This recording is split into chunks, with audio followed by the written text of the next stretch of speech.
Hey everybody, thanks for dropping by the Wii YouTube studio. You're probably coming over from a video that you just saw over on our Subjugator channel.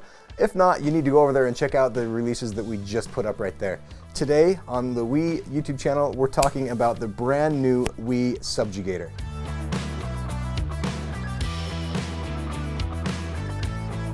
Guys, this knife right here is an absolute hit. You've got to take a close look at it. I've got 7 different versions that are going to be available hitting the market on January 27th. 6 of them are right here, and then there's a Dama Steel version that I do not have. But you can imagine what that would be like if I did. The Subjugator comes in 20 CV blade steel. It is a beautiful drop point blade, nice swedge on the top, frame lock, and then a few different versions with full titanium on both sides. And then this right here, my favorite version, is the marbled carbon fiber with titanium frame lock. So let's jump into some specifications and get you guys a close look at this knife. The Subjugator is 7.91 inches. It's got a blade length of 3.48 inches. The blade thickness is 0.13 inches. And the handle thickness is 0.47 inches. The weight on all of these with the full titanium handle is 4.17 ounces. And that carbon fiber version that I showed you right at the beginning is a little bit lighter at 3.34 ounces. As I mentioned, the blade material on all of these versions right here is a CPM 20 CV. And let's take a quick look at this knife compared to the Wii Beacon, which was just recently released. We have seen a lot of comments obviously comparing these two because they are similar. So what we're going to do is take a quick look at the similarities and the differences here.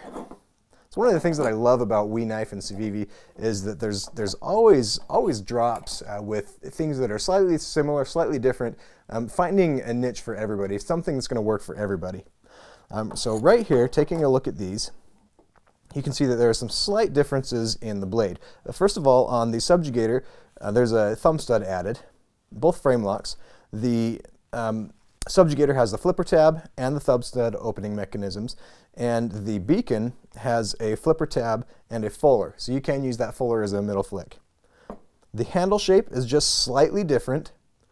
Your Subjugator is squared off just a little more on the back end, and the Beacon is rounded off just a little bit. You'll also notice, if you get really close into the details, on the Beacon there's some milling in that finger cutout right there. It looks really nice and feels good on your finger.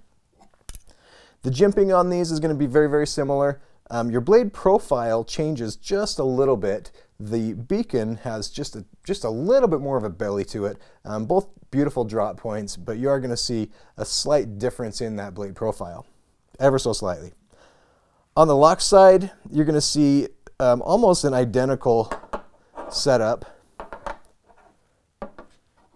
You've got the same clip on there. Both of them are reversible. And you can see that they both got the cutout for the finger there on the lock bar. You do see a little bit more beveling on the Beacon than you do on the Subjugator than you do on the Beacon. But overall, guys, very, very similar knives. It's just kind of a case of picking out which one works best for you.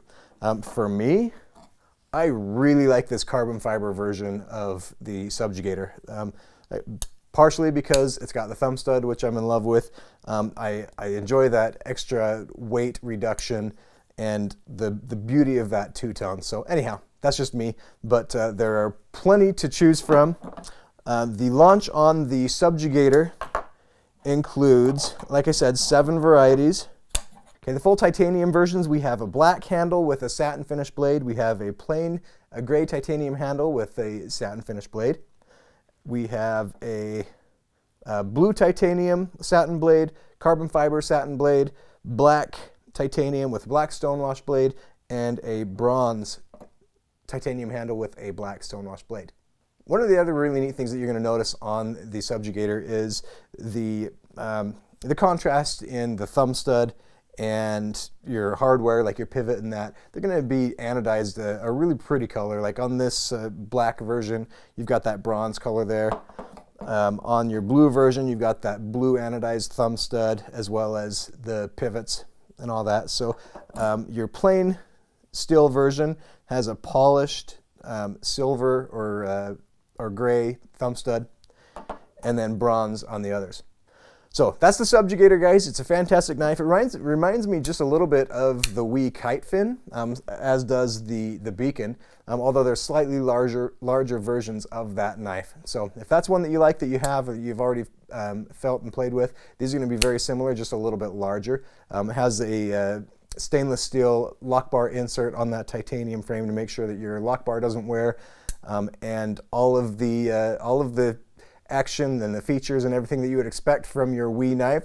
Guys, the MSRP on the Wii Subjugator is $265, with only $5 more for that carbon fiber version, if that's your thing. $270 for this one right here. And then a little more expensive on the Damasteel. The MSRP on that one comes in at $700 to get that fantastic Damasteel blade on there. Anyhow, you will find all of these at a little bit less than that at your dealers, as most of them sell at MAP. But let me know, guys, in the comments if you have any questions, any comments regarding this knife. Love to hear it, love to get your feedback and use it for future models. So once again, thanks for dropping in, thanks for taking a look, and have a great day.